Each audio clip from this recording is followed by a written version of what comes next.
Morning, Connor. Morning. Brilliant win against Luton last week. And what's been the message this week as you try to capitalise on it? Yeah, just keep the work going. I think the last two league games have been pleasing. I think winning in different ways as well. So I think that's been the pleasing aspect from the group. There's been development in the group over the last kind of 2-3 weeks since Doncaster through to Luton in terms of, fixing things that we thought were important to fix. And yeah, look, I think it just looks at the league. Last night Luton lose 5-0, then they go and beat Huddersfield 2-1. Can you and can we stay consistent? And gain momentum at this time, as we spoke about after Doncaster. Have you seen a bit of extra belief and bounce around the players after the last couple of league wins and performances? Yeah, a little bit, I think, but I must say, even though the results weren't as positive as what we wanted over the period in the league pre-Doncaster, we still had wins against York and we still had a couple of wins in the Virtue Trophy and whatnot. So I still felt like the energy and the buzz was okay. Like I've never come into training once, I've got to say, with this group of players and feel like the lads are on the floor here. I honestly, they've been brilliant, even when we've lost a couple. Maybe the Rotherham or however that looked. The lads always come in really good spirits and really good form, and I think that's a really good sign of a really good group and people enjoying coming to work. So look, of course it helps when you win a couple of league games, but I think overall the lads have always been kind of in good form and in good spirits. You got a couple of knocks in the Luton game to Patrick Kelly, Jack Shepherd. How have they done? How are they? Yeah, all fine. They needed a couple of extra days recovery to come over a couple of knocks and bruises, but nothing over the top. All back on the grass today. Philo come through the game, which was good as well.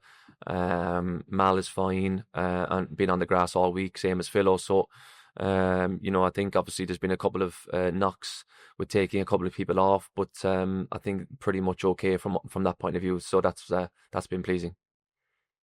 Was it a case with John Russell after he came back from international duty that he just wasn't selected, or were there some issues there? What was the situation with him? Yeah, just not selected really. I think, look, John's come back from his time away with Jamaica. We've obviously got a full fit squad now as well. So I think there was an element of both really. We had gone to Doncaster and won. He's missed obviously a lot of the work that we did on the grass, and when we were trying to fix a couple of things over the international break. Obviously then I just felt like it was the right thing that he wouldn't have been able to come into training until the Friday. I just kind of took upon the decision with the players that we had back as well, just to let him miss out this squad. But he's been back in training now this week and all is fine. Will he and others play kind of crucial roles over the next few months now that there's no international breaks and with games, coming a couple of weeks? Absolutely, yeah, for sure. I think that's the message to all the players that maybe are finding themselves with not as many minutes at the minute. We're going to need everyone. It's so important. After Saturday we've got Virtue Trophy, FA Cup, and then we've got midweek against Lincoln just after it. So for the next couple of weeks, games come thick and fast, and we are going to need everyone in the building for sure. So everyone's got to be ready. Everyone's got to be, take their opportunity when called upon. And they need to keep pushing and keep training properly to make sure they're in a good way when they do get called upon. Davis Keeler Dunn's now got 11 in 21 this season. So it's an excellent record, really. Is he getting better with age, do you feel? He's not that old. He's 28. So I just think, look, he's in. I just think he's a big part and a big vocal point of what we do. I think he connects the game really, really well for us. I think he's a little bit different to some number nines and at this level where he comes to feet and drops in and connects the game really, really well. What's important then is to have runners going the other way, so it sinks the opposition's defence, so Davo gets more time on the ball. So I think we're playing to his strengths. We're I had a conversation probably about a month ago now saying, look, you're going to be the number 9. I think that was really important for him to have that clarity. And I think he's, since then he's pretty much scored in pretty much every game. So, he's a massive player for us and a massive player for the squad. Because I know you've obviously moved around that front four quite a bit over the course of the season, maybe trying to work out the best way of doing it. Do you now see Davis and David McGoldrick more as nines, and the fact that they'll kind of support each other and maybe not necessarily be on the pitch at the same time? I think Davo probably is a nine in our formation. I think he's really important to drop in and connect, like I said, and to have energy going the other way to like I said, to sink the opposition defence and make spaces for Davo. I think that's his big strength, connecting the game. I think from Didzy's point of view, he can do Davo's job, no question. But I think Didsy is capable of playing as one of our tens. So I think Didsy can do two roles, whereas Davo's probably the out and out nine. So when Davo, needs to come out with a team, or if a 10 needs to be substituted, or a 10 needs to be rotated, then Didsy comes into the frame for sure in that 10 role as well. Are you bracing yourself for a bit of interest in Davis in January? I know we have this conversation quite regularly, but people that score goals on a regular basis are always going to attract interest, aren't they? Yeah, look, I'm not sure. I think, if he's involved in the conversation of a question like that from yourself, that means that he's obviously performing at a really good level, which is the most important thing for me right now. So if there was no interest in our players, if people weren't really talking about them, that means that we're not doing our job. It's what's my job is to get these players playing at their best for as long as possible. I think our formation right now and how we're playing is getting the best out of individuals, which is really, really pleasing.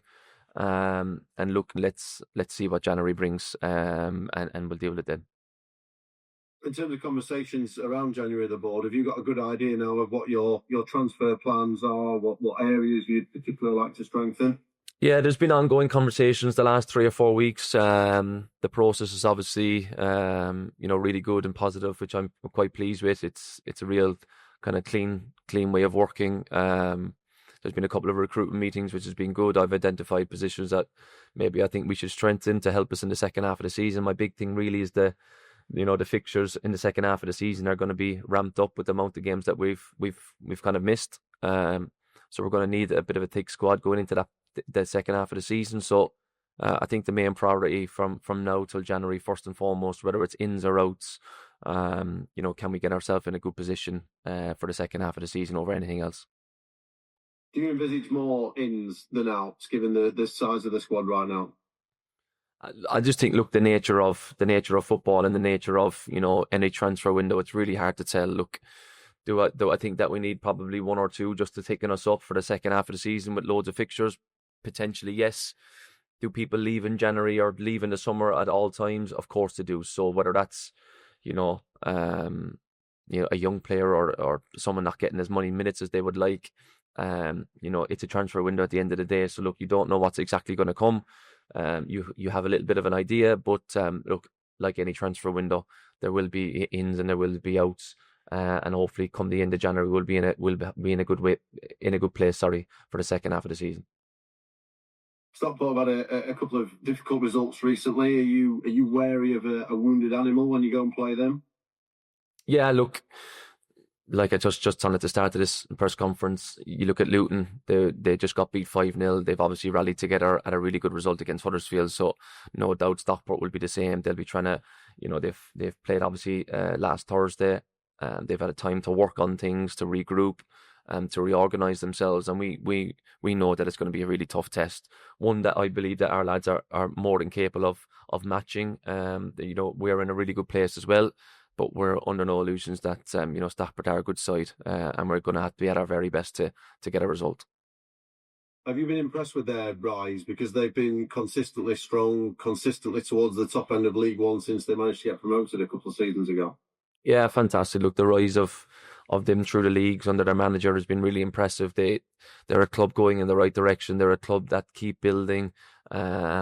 And I think for anyone, Conference, League 2, League 1, you look at them as a model, and, no doubt over the next kind of 2-3 seasons, whether it's this season, next season, or however that looks, they will get to the Championship and they'll move forward again. They go about it in the business of, the right way, getting a right team together, consistency in their manager as well, which is, it's always, good to see. And I just think as a football club, they are going in the right direction for sure. And just finally from me, Conor, I was going to check on Corey O'Keefe. Do you know if he's eligible to play in this fixture? No, I don't think so. No, look, Corey's obviously been there from the start of the season. someone that's been involved in their fixtures quite a lot, obviously. But no, that won't be the case for Corey at the weekend. Thanks, Conor. All right. Morning, Conor. Good to see you. I just wanted to ask, you've obviously got a 3-game week coming up, all away from home, all different competitions and all different kick-off times. How much of bearing does that have in terms of your preparation? Yeah, look, I think obviously we know that we're not at home now for a few games. I think Saturday was really, really important to get a result because, we're not at home now for a little bit. So I didn't want our last home result or home win to have, been so far away from the previous one. So I was delighted to get that done at the weekend. But I think now obviously moving into the 3 away games, I think, look, we're going to be a little bit of travel. Different kickoff times, preparation is going to be similar. I don't think that the different times will change that. But what I do know is that we're gonna have a heavy week of games. We're going to need everyone. We're going to be tested.